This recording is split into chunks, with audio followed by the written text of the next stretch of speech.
Yo, what's up? Magandang hapon. So, yun, muli tayong nagbabalik mga tropa. At kung mapapansin nyo, ayun o, basang-basa yung lupa ngayon dito dahil katatapos lang ng ulan dito sa amin mga tropa, no. At ito na si White Choco natin mga tropa. So, yan, dito ko na siya nilagay sa may isang tipi. Gawa nga nung nagrarambulan na sila nung McRae dun mga tropa, oh. Kasi sila yung magkasama. Napansin ni Mrs. kanina nagrarambulan na sila. Kaya tinanggal ko na si White Choco. Kasi nagpapatayan na sila mga tropa eh. Mga bata pa lang itong mga to, pero ayan, na abot na nila yung kanilang edad na parang lalaban na talaga sila mga tropa na. Kaya ayun, naghiwalay ko na sila. So sa vlog pala na ito mga tropa, magbibigay tayo ng prevention. Kasi syempre lahat ng mga manok natin nabasa. Kaya sabi ko nga prevention is better than cure. So ito mga to, nabasa ng ulan, syempre hindi natin maiwasan yan mga tropa. Kaya ngayon magbibigay tayo ng anong tawag doon? Gamot para sa mga manok natin. Kahit na wala pang simptomas yan na may sakit, o wala naman talaga silang sakit mga tropa, pero uunahan na natin para sa ganun hindi na natin antayin na kung kailan sila may sakit, saka lang natin sila gagamutin. So uunahan na natin yun. Ganun mga tropa yung sistema natin dito. Rico, ay may tao dyan at Jaya? Meron na. So dalawin lang muna natin mga tropa yung mga sisiw natin. Yung mga sisiw natin na 2 weeks old mahigit. Ayan. So far okay naman. Hindi naman sila nabasa ng ulan. Ayan, ito yung tuyungan ng nanay. Pero yung mga naka-range natin na mga sisiw, bali nilagay ko sila sa may kulungan kanina.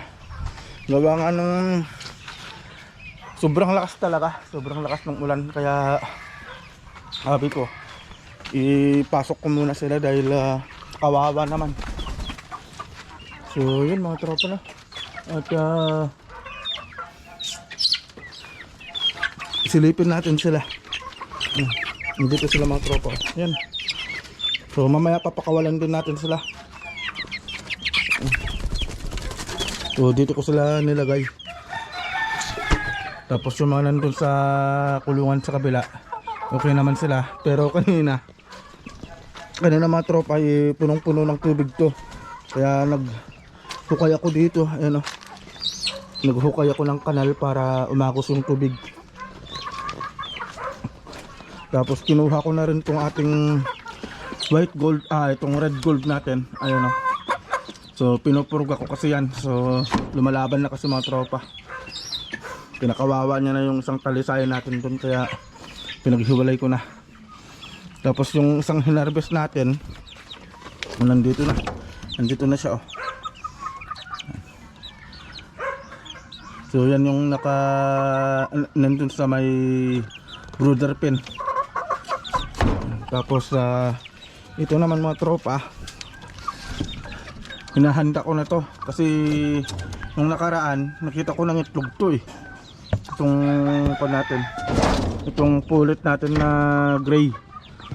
So nangitlog siya pero napakaliit, kaya sabi ko i-ready ko na to para sa breeding season. So yan, ang ginawa ko dyan, pinurga ko na, nakapurga na yan. Tapos yun nga lang, hindi natin agad siya napaliguan. Gawa nga nung umulan kasi ng lang araw ng ulan dito, tatlong araw, kaya hindi ko na muna napaliguan. Pero papaliguan natin ng mga tropa. Right, so yun. Nandito na rin yung mga pullets natin, yung mga bulhin pala. Mga bulhin natin na naka-cord dyan, oh. Pinasok ko sila dito gawa nga nung Talagang kawawa sila, mababasa talaga sila sa ulan mga tropa, no? Huh? Pero so far okay naman yung mga manok natin, wala namang may sakit mga tropa.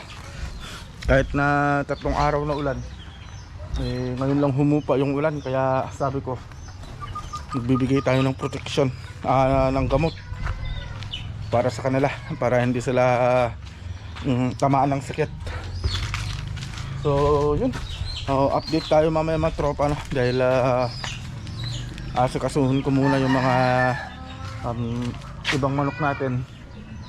Yun, hindi ko na ipapakita, pero ang gagawin lang naman natin is pupulutin ko lang naman yung mga mangga doon, maglilinis tayo, tapos lilipat natin yung anong tawag dito, yung brooder pen ng mga 2 weeks natin, para sa lalim malinisan din natin.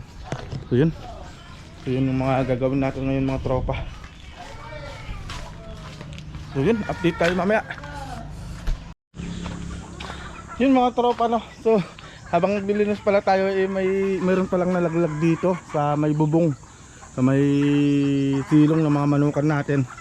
At ito yung nalaglag, ayan, no? So isang napakalaking bahay ng anay, ayan, no? So ito yung pinakamabisang ipakain sa manok, ayan, no? So dudurugin lang natin to, ayan, no? Dudurugin natin.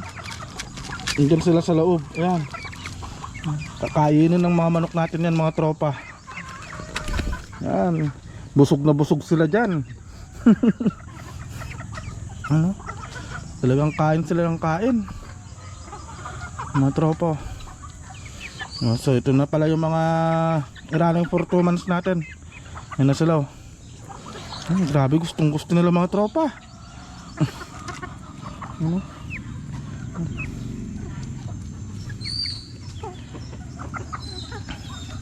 O diba? Pagkatapos ng ulan, may blessings na dumating sa mga manok natin. Siguro galing sa taas ng mangga to, kasi nandun yung iba, nandun pa sa may bubong, eh. Hindi ko lang alam kung makukuha natin. Ayun pa siya mga tropa, oh. Ayun, oh. Doon, napakalaki pa yung isa doon. Habang naglilinis ako kanina, napansin ko, eh. So yun, dudurugin natin to para may pagkain yung mga manok natin. Ayun, ayun mga tropa. Yan ang pinakamabisang ipakain sa mga manok. Ayun, yan. Sarap na sarap sila dito. Yan mga tropa, yan. So, makita nyo mga tropa dyan sa loob. Ayun, dudurugin lang natin. Durugin natin para lumabas yung mga nasa loob. Ano? Pakain natin sa mga manok natin. Napakalaking kumpul ng anay yung mga tropa. Gustong gusto ng mga manok natin yan.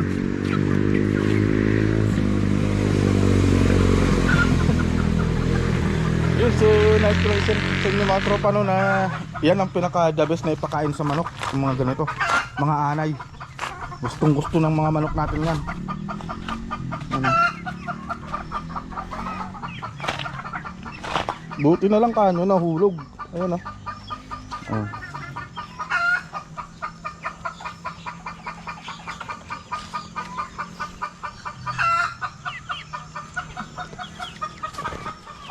So pinakawalan ko na rin pala yung mga kung natin mga tropa, mga running for 2 months natin.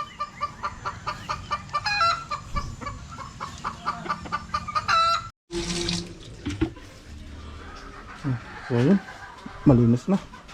At malinis na rin pala itong mga patukahan nila, oh. At paparating na naman yung ulan mga tropa.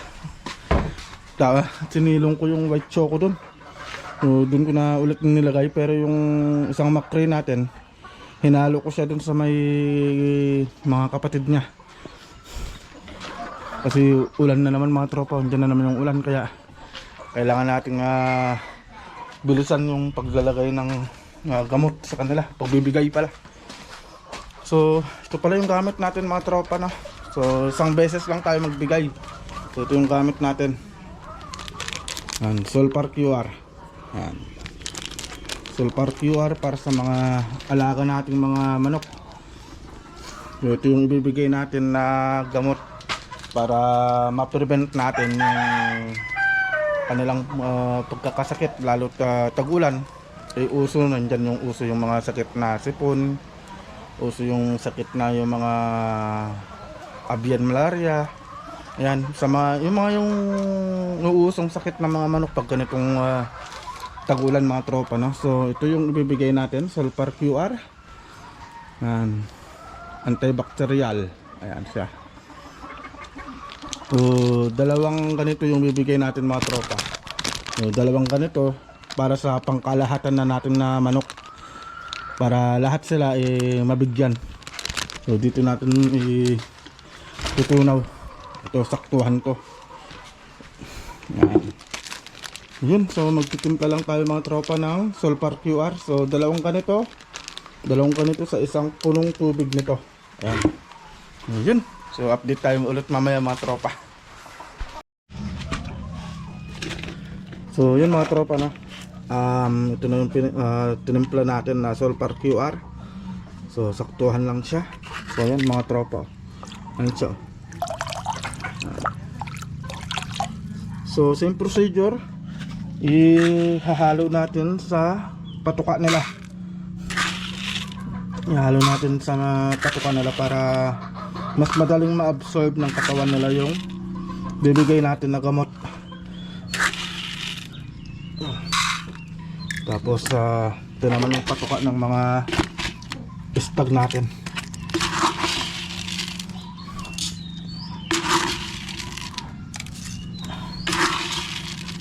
Yung tatlo, kasi tatlo sila dun.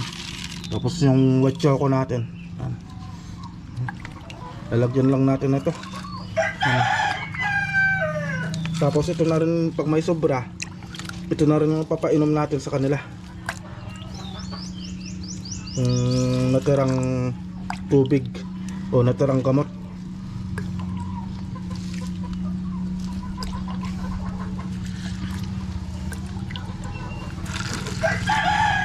So kita nyo naman mga tropa, na napaka mabusisik talaga yung pag-aalaga ng manok, pero pinasok natin yan, kaya ipupush natin yan. Yun, ay ulan na talaga. Yun na yung ulan. So ito na, para dito sa white choco natin. Yan o, grabe kumain. Para sa mga makray natin, yes, na, grabe ang lalakas na lang kumain mga tropa.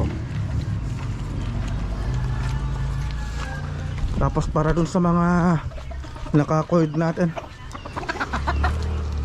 si Boston Gold natin. Tapos ito naman yung ating, ay natapon yung isa, sayang. Okay, palitan na lang natin. Para sa gold natin, oh, ito yung ating talisayan. Right, so yung sweater natin. So dito ko na ni-cord tong sweater natin mga tropa sa may silong ng Tampalok. So papalitan natin yung isa. So yun mga tropa, so andyan na yung ulan at mahirap nang mabasa tong camera natin, kaya dito ko na rin tatapusin tong vlog natin at see you sa next na vlog natin mga tropa. So yun, nakita nyo naman kung ano yung binigay ko, tapos kung paano ko binigay yung gamot. So hinalo lang natin sa mga patukan nila. So ganun lang mga tropa. So isang beses lang tayo magbibigay ng Solpar QR para prevention lang sa kanilang pagkakasakit. Yun mga tropa, so dito matatapos ang vlog natin. Salamat and God bless. So see you sa next na vlog natin mga tropa.